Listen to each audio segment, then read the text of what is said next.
হঠাৎ করে আমার বিড়ালটা অনেক অসুস্থ হয়ে যায়, দ্যাট আমি অনেক ভয় পেয়ে যাই। বিকজ এখন যেহেতু ফ্লু এর সিজন চলতেছে, টেনশন হচ্ছিল ওর আবার কোনোভাবে ফ্লু হয়ে যায়নি। তো আমার বিড়ালটার অভ্যাস অনেক খারাপ, ও সারাক্ষণই ফ্লোরে ঘুমাইতে চায়, খাটে একদমই ঘুমায় না। আর ওর যেহেতু এখনো 3 মাস পূর্ণ হয় নাই, আমি ওকে ভ্যাকসিনও করাতে পারিনি। প্রবলেমটা হচ্ছে পরশুদিন আমি ওকে একটু করে ডিমের কুসুম খাওয়াইছিলাম, আর ওই ডিমের কুসুম খাওয়ার কিছুক্ষণ পরেই ও বমি করে দেয়। আর তখন থেকে ওই পর্যন্ত প্রায় 7-8 বার বমি করে ফেলে। ইভেন পরের দিন দেখি যে ওর পটি তো প্রবলেম হইতেছে, পটি ব্ল্যাক কালারের পটি করতেছে, ইভেন পাতলা পাতলা পটি করতেছে। আর দেখি যে খাবারও টোটালি খাচ্ছে না। এখন এতগুলো প্রবলেম অনলি ডিমের কুসুম খাওয়ানোর জন্য হবে, এটা কেন জানি আমি মেনে নিতে পারতেছি না। আমার মনে হচ্ছে যে অন্য কোনো প্রবলেম হয়ে গেছে, নাকি ওকে ঠান্ডা লেগে গেছে, ফ্লু ধরে গেছে, নাহলে ও খাবার কেন খাচ্ছে না। ও মাশাআল্লাহ করে অনেক খাবার খাইতো, কিন্তু ও টোটালি এখন কোনো খাবারই খাচ্ছে না। আমি ওকে জোর করে একটু খাওয়াইতে পারতেছি না। তারপর আমি তাড়াতাড়ি করে ওকে ব্যাট কেয়ারে নিয়ে যাই।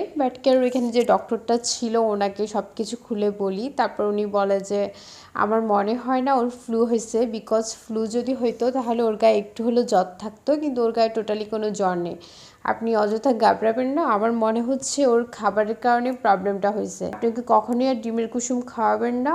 আপনি ওকে যে বয়েল চিকেন খাওয়ান, ওই বয়েল চিকেনটাই আপাতত খাওয়ান, আর আমি কিছু ওষুধ দিয়ে দিচ্ছি, এগুলো খাওয়ান, আশা করি ঠিক হয়ে যাবে। তারপর উনি ওর পটি ঠিক করার জন্য একটা মেডিসিন লিখে দেয়, অ্যান্ড ওর খাবারের রুচি বাড়ার জন্য একটা ভিটামিন লিখে দেয়। তারপর উনি আবার আমার বিড়ালটা ভালোভাবে দেখতেছিল, দেখার পরে বলতেছে যে ওর গায়ে তো অনেক মাইটস হয়েছে, ইভেন ওর কানের ভিতরেও মাইটস এর অনেক প্রবলেম আছে। তারপর উনি আস্তে আস্তে করে 2টা কান অনেক সুন্দরভাবে পরিষ্কার করে দেয়। ডক্টরটা আসলে অনেক হেল্পফুল ছিল। ডক্টর দেখানোর পর আমরা ওকে বাসায় নিয়ে আসি। বাসায় নিয়ে আসার পর আমি ওকে মেডিসিন গুলো খাওয়াই। আলহামদুলিল্লাহ আমার বিড়াল এখন ভালো হয়ে গেছে।